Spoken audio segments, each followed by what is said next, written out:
Assalamualaikum warahmatullahi wabarakatuh. Selamat datang di konten Ndak Masuk Akal. Sesuatu yang tidak bisa kita pikirkan tapi seru untuk diceritakan. Kali ini saya bersama Bang Abdur yang katanya di Lama Kera pernah ketemu hantu paus biru. Di sana itu kalau ketemu paus biru dulu ya, kalau sekarang sudah ini sekali, sudah jarang sekali yang ditangkap. Kalau dulu tuh ketemu paus biru bukan takut, malah senang karena bisa menghidupi. Iya, tandanya saatnya ini musim untuk berburu paus. Gitu kalau dulu. Tapi nggak ada yang kesurupan paus ya di sana ya. Kegedean kayaknya medianya. Maksudnya kalau gentayangan pausnya segede ini, media yang mau dimasukin segini. Manusianya segini. Iya. Mungkin dia bisa masukin, tapi yang dia masukin tuh lapangan bola. Jadi lapangan bolanya bola yang geliuk-geliuk kayak gitu ya. Kalau kita main bola tiba-tiba menggelepar. Iya, titik penaltinya keluar air. Nah, itu kepalanya tuh. Itu, betul.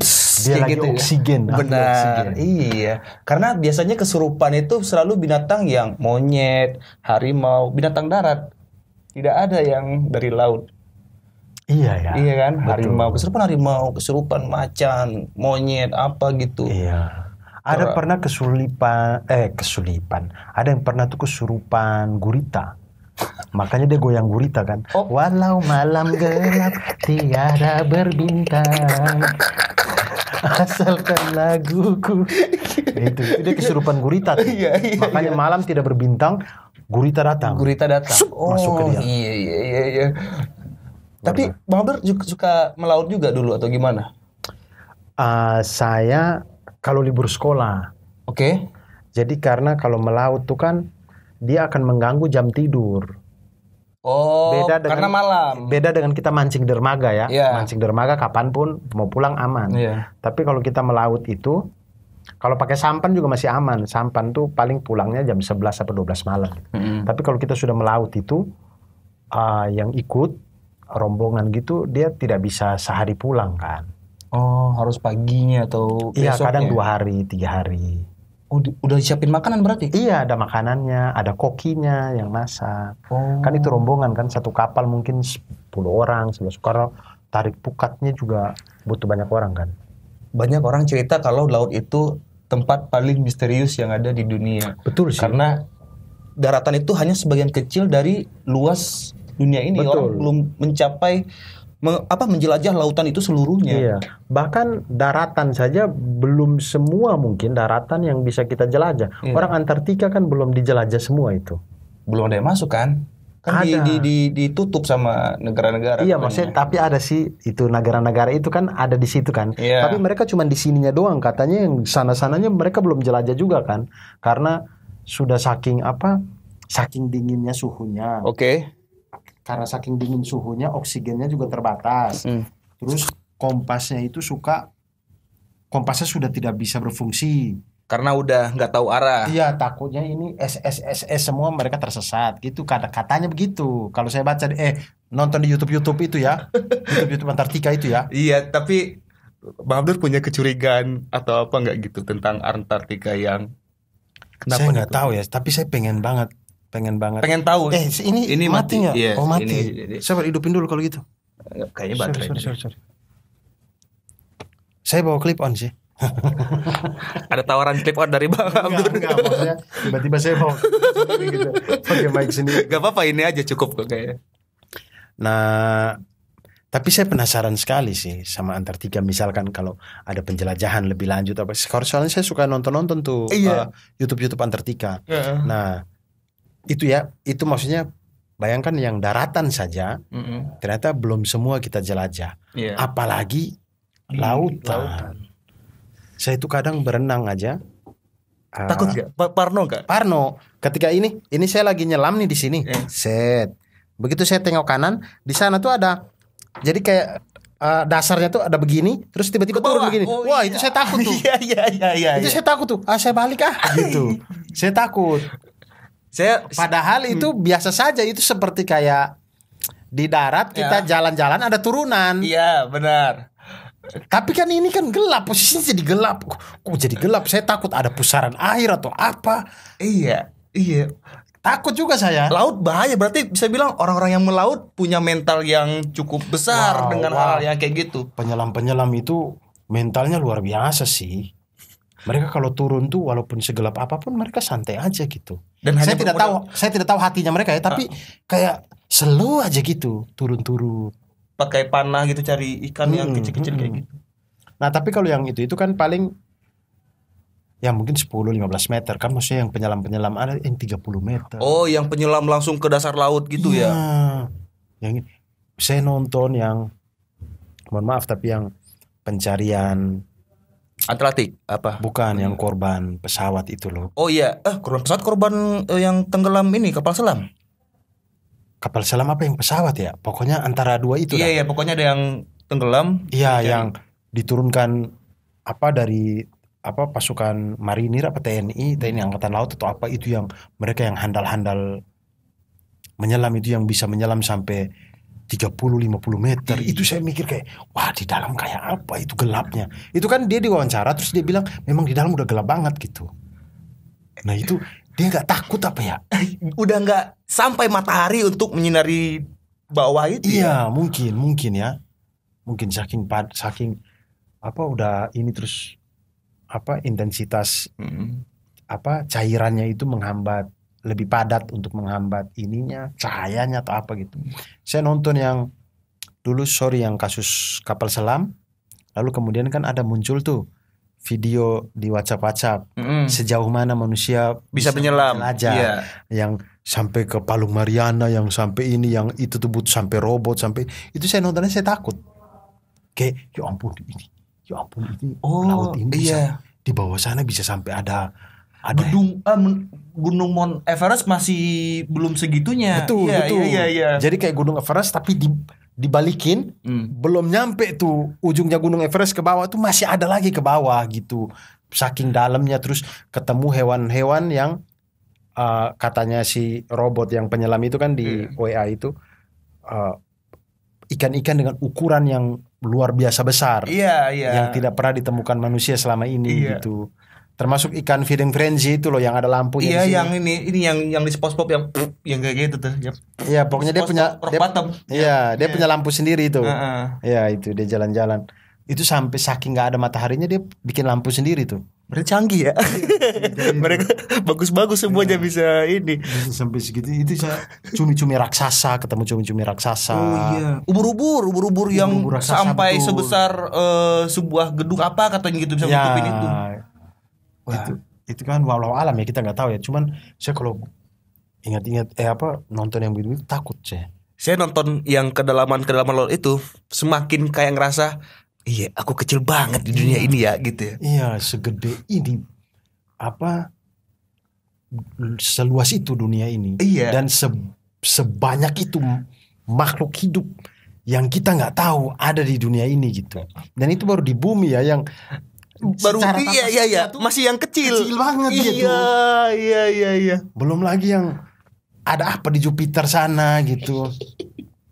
Di Mars mungkin di Mars manusia tidak ada, tapi mungkin ada kehidupan, mikroorganisme apa gitu yang mungkin memang dia bisa hidup di Mars, atau kita juga nggak tahu. Iya. Nah ini nih, di darat kan ada manusia sebagai sosok makhluk yang manusianya atau apa ya maksudnya ya. Kalau di laut kan ada ikan, itu kan sama kayak burung-burung, harimau, binatang-binatang yang lain. Kira-kira Bang Abdur ada kepikiran nggak kalau di dasar laut itu ada kehidupan yang kayak kita ini? Nggak tahu ya. Tapi karena terlalu luas untuk menjadi satu hamparan kosong. Betul juga. Tapi kita tidak tahu. Kalau dulu tuh kan banyak benua-benua ini kan dulu tersambung kan. Yeah. Artinya banyak dataran yang sekarang sudah jadi laut. Iya, benar. Kalau dulu tuh peta zaman dulu, kalau kita sering lihat di YouTube yang mereka ngungkap peta zaman dulu tuh kan kesambung dan lautannya emang di pinggir-pinggiran semua, nggak terlalu masuk ke pulau. Iya, jadi ada manusia-manusia sekarang yang sudah tenggelam, yang memang mereka udah di laut aja gitu, udah tenggelam aja, udah nggak bisa apa-apa, udah di bawah sana gitu kan. kalau tiba-tiba ada Aquaman gitu ya. Iya. Saya nggak tahu sih. Tapi kayaknya nggak ada deh. Nggak ada, nggak mungkin ya. Nggak ada, iya. Iya, Manusia iya. itu ya udah Udah diciptakan di daratan bumi ya. Iya. Hamparan bumi. Maksudnya kita itu ya bernapas dengan paru-paru. Ini yang tidak mungkin bisa hidup di bawah air. Dan kalau tiba-tiba misalkan ada Putri Duyung atau apa, itu kan legenda ya. Putri Duyung juga kocak nih, yang saya tuh suka lihat video-video yang terdengar suara Putri Duyung, terlihat Putri Duyung, walaupun nggak percaya sebenarnya ya, karena nggak bisa dipercaya. Tapi beberapa temanku yang melaut, ada temanku yang apa namanya ya, perairan apa tuh? Pokoknya pelayaran. Nah dia tuh kan lama tuh di laut tuh, 6 bulan, berapa bulan di laut itu. Dia cerita kalau terkadang ini mungkin kayak halusinasi, tapi ngerasa benar juga gitu. Dia pernah melihat ada sosok bayang-bayangan Putri Duyung gitu di laut. Terus dia pernah lihat apa namanya, kayak ular. Kita kan kalau di pinggir kapal kita bisa ngeliat ke bawah ya. Itu kayak ada ular, sisik-sisik ular itu yang berjalan tapi nggak habis-habis gitu. Nah itu temanku cerita yang kayak gitu tuh. Oh, kalau mungkin ya di laut berbulan-bulan, Iya. isi satu kapal batang semua. Iya. Akhirnya lihat apapun dia pikir cewek. Oh iya, Bisa iya, juga. iya, iya. Udah rindu banget sama cewek. Iya. Karena kalau kita lihat mitosnya Putri Duyung itu kan, katanya dulu ya, orang-orang tua itu mengatakan, atau teman-teman itu mengatakan bahwa air mata Putri Duyung itu kalau kita bisa dapat, kita pakai jadi parfum, semua cewek akan suka dengan kita. Oh itu mitos mana tuh? Mitos saya di awal dulu waktu saya diceritakan iya. di apa, waktu saya besar, di NTT diceritakan gitu. Jadi kalau air mata Putri Duyung itu kalau dijadikan parfum, kalau kita pakai, semua cewek bakal suka sama kita. Tanpa terkecuali. Yang mana itu adalah hal yang tidak mungkin kan, untuk semua cewek suka kita kan. Iya, dan cari air mata Putri Duyungnya kayak gimana juga ya, kan. Artinya saking tidak mungkinnya semua cewek itu suka sama kita, akhirnya syaratnya pun jadi tidak mungkin. Oke. Maksudnya untuk mengatakan bahwa, hei, kau itu tidak mungkin ada orang yang suka, sudahlah, gitu. Saya setelah besar baru saya pikir-pikir kayak, kenapa syaratnya harus air mata Putri Duyung yang susah sekali? Itu tandanya maksudnya dia pengen bilang, tapi secara halus saja gitu. Oh iya, ngasih syarat yang tidak akan bisa kau jalankan. Tidak bisa kau dapat gitu. Makanya dulu itu sempat maksudnya ada berita-berita gitu di tempat saya itu, sempat berita-berita kayak, wih itu om jual air mata Putri Duyung. Dapatnya dari mana? Mahal sekali, berpuluh-puluh juta pada waktu itu ya, berpuluh-puluh juta apa segala macam. Tapi siapa yang tahu? Maksudnya ini benar-benar air mata Putri Duyung. Dari mana kita bisa verifikasi ini air mata Putri Duyung? Jangan-jangan itu air matanya dia sendiri, ini om sendiri, atau dia ambil air garam. Tapi yang orang sembarang sempat percaya nggak atau apa gitu? Sempat rame gitu. Oh iya. Oh tidak sempat ramai, tapi itu cerita yang berkembang. Tapi saya tidak pernah di dalam hidup saya menemukan orang yang di sekitaran saya yang percaya 100% dengan itu. Tapi itu cerita berkembang. Oh. Maksudnya sering diceritakan, tapi rata-rata yang menceritakan juga tidak percaya, itu kayak mitos aja gitu. Udah diaminin aja kalau itu cerita dari kita gitu. Iya. Sama kayak ini ya, bulu perindu, pernah dengar gak? Nah bulu perindu nih saya pernah dengar, tapi saya nggak tahu itu tuh apa. Jadi kayak semacam tumbuhan yang kalau disiram dia itu kayak lengket muter gitu dia. Jadi kalau ada dua putri malu, kayak putri malu. Bukan, putri malu kan muncul dia begini. Nah ya itu putri malu. Kalau bulu perindu itu dia cuman kayak bulu-bulu biasa, kayak rambut. Ya kalau disiram dia kayak ngiling-ngiling gini. Dia awalnya ngiling-ngiling gini dulu. Ya. Gini. Nah kalau kita ini nih bulu perindu nih, kita ambil terus kita taruh di mangkok yang berisi air, kita siram. Nah kita lihat bulu perindu itu dia akan mencari pasangannya sendiri. Jadi ada dua yang ngeklik gitu. Nah itu diambil, disimpan. Katanya ini akan menjadi kalau kita disimpan dalam dompet akan menjadi orang yang dilihat cewek-cewek pada suka gitu. Oh, itulah namanya bulu perindu. Itu namanya bulu Tapi perindu. susah sekali ini dapatnya. Atau di hutan-hutan ada ini? Di hutan-hutan, saya nggak di hutan-hutan bang. Waktu itu pergi ke tempat pemakaman gitu. Tapi di ujung itu ada kayak semak-semaknya gitu. siram-siram aja. Kadang kan orang-orang iseng siram-siram, ada yang kayak ngeliuk-ngeliuk, ini bulu perindu gitu. Oh gitu. Dan ampuh.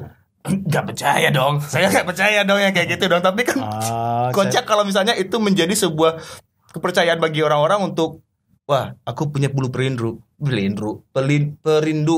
Ya, dan aku akan pede dengan orang-orang yang ada di sekitarku mungkin. Pede deketin cewek karena dia sudah punya bulu perindu gitu. Saya takutnya itu kalau begitu kita dapat, kita siram-siram air, dia meliuk, malah coblos perindo. Ternyata bulu perindo. Coblos Aldi Tahir. Luka besar. For you. Aduh. Jadi ternyata bulu perindo. Aduh. Ini konten gak jadi seram nih. Emang kita ceritanya yang seram-seram, tapi sebenarnya ada unsur kocaknya gitu. Udah, oke. Terima kasih Bang Abdur. Ada lagi? Sabar. Itu dia ada di daerah mana? Di Padang? Di Padang. Atau mitos bulu perindo nih bulu perindo. mitos bulu perindu nih di Jawa juga atau cuman di Sumatera Saya nggak tahu di Jawa di mana. Yang saya tahu di Padang, Sumatera Barat, orang udah nggak asing dengan bulu perindu. Nah, saya nggak tahu tuh teman-teman yang lain di Jawa ada. Jawa ada di Mas tuh. Di Jawa perindu. juga ada bulu perindu ya. Saya nggak tahu. Di NTT nggak ada kali nggak. Iya, kami air mata duyung itu.